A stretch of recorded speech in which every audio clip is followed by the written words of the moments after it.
welcome back to the channel. My name is Jared, playing a winter round again today. This winter it's been colder than last winter was, and I've been less motivated to get outside and play because it's been cold and you know, all the snow we're getting, you have to clean the car off and it's a big thing. I figured I'm going to talk about some stuff. I'll just play 9 holes here. Oh, that's bad. Oh, and it got caught in the tree.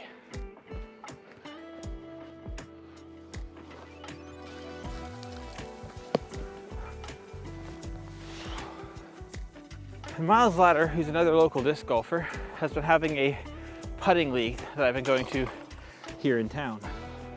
For those who don't follow Miles Ladder on Instagram and or YouTube, you definitely should. An ambassador, he's local here to Peterborough, great guy, but he runs a putting league. And last night at league, he brought his tech disc.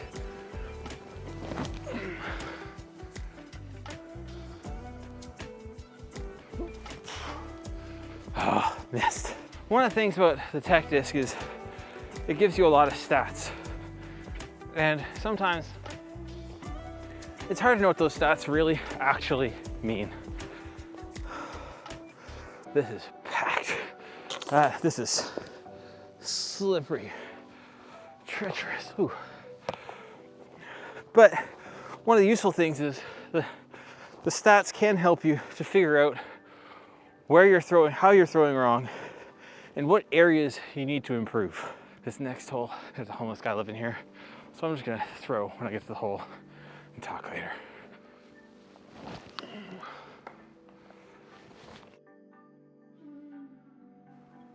Oh, that was really bad. That's way overshot that. How bad was it? There it is. I didn't ribbon my discs, but I kind of count on the fact that I throw orange to hopefully make up for not having ribbons. It was not what I hoped for, but one of the things for having a tech disc at a place like that is that you're seeing all kinds of other people and what numbers they're getting. And watching their speeds and spins and nose angles and all that and comparing it. And sometimes it can be a trap trying to compare yourself with other disc golfers. But some other people who are throwing not much harder than I am, much faster, but have a spin rate through the floor. But they're throwing so much better than I do as far as like distance goes. But their nose angle and their launch angle are a lot better, you know, because my nose angle is something like -10 degrees. Positive 10 degrees, but my launch angle is like -7. It's not good comparing, but when you just compare the nose angles and launch angles, there's a reason that they're throwing like 100 feet farther than I am or more. One stat is not gonna make or break things. So like one guy, he throws 57 miles an hour, but his spin rate is 750 or something way lower.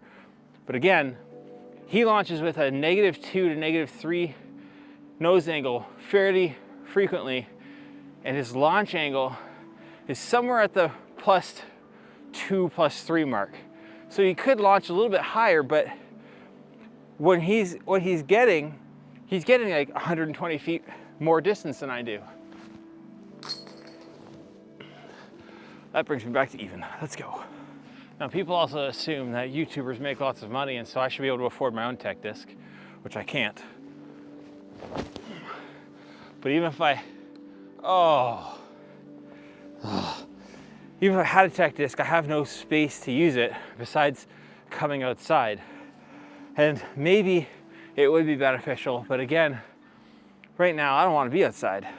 But that's definitely a thing I have to work on, is just throwing nose down with a positive launch angle.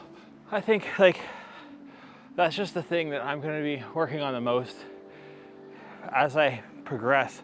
Last year it was about keeping the arm straight, which I think is one of the reasons my spin has gotten up to be over 1,000.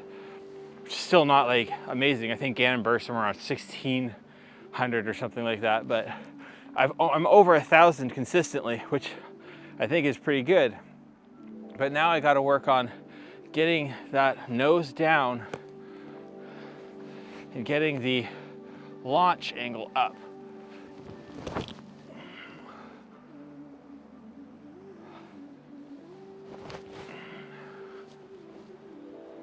A little deep.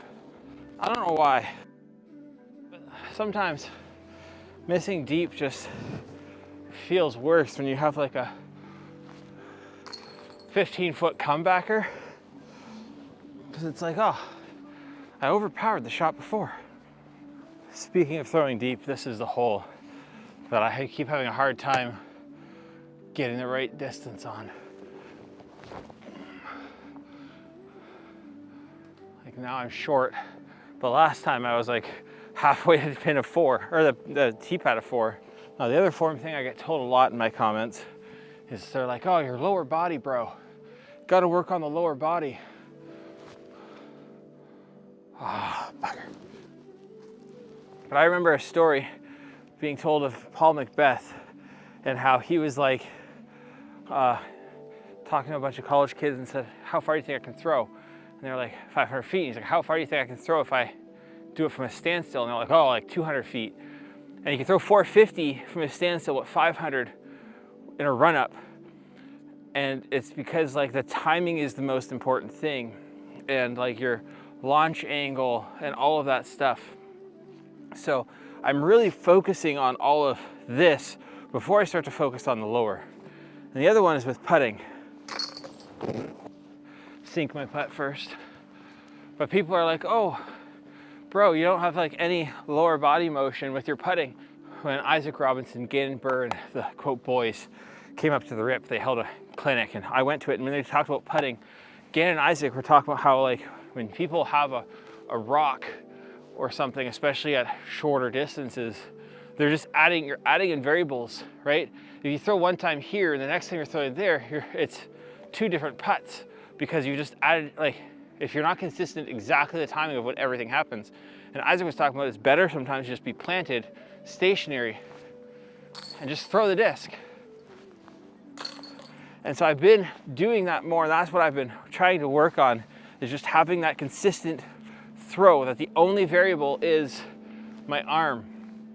I'm trying to dial that in. And then later on when I can work on the power from like a 45 foot, but really I should be getting to a spot where within 33 feet, I shouldn't have to move. I mean, I remember watching Gannon Buhr at the Rip, where there was times where there was a shot, he was at like almost 60 feet, and he was doing it from a kneeling position, and the only thing that moved was his hand, and he nailed that putt. And, well, it was this, but like from a kneeling position, because he had to get the toe way out, and he was like on his right hip basically, and just the arm moved, and it was like a 55-foot putt that he made. Now, am I saying I know everything? No. Am I saying what you're doing is wrong if you have all the lower body motion? No. I'm just saying, you know, I listened to what Isaac and Gannon were talking about. I watched them on the course, and I said, all right, maybe for me, what I need to work on is just getting consistent and not necessarily getting the step and the power, and just get consistent with my upper body. So as the city lights come on and I finish these 9 holes, the questions I have for you is, A, have you used a tech disc before? What has it taught you about your throw? Has it taught you anything about your throw? Question 2 is, what are you working on right now? What's your, you know, form or skill thing that you're trying to correct? You know, obviously from my talk, mine is I'm trying to correct my nose angle. I'm going to try and correct my launch angle. Get those 2 angles better. Last year it was about the arm, and I was trying to throw really flat. I'm slipping back into doing a lot of hyzer releases right now, but getting flatter. Now I got to get my angles. How about yourself? Thanks for watching.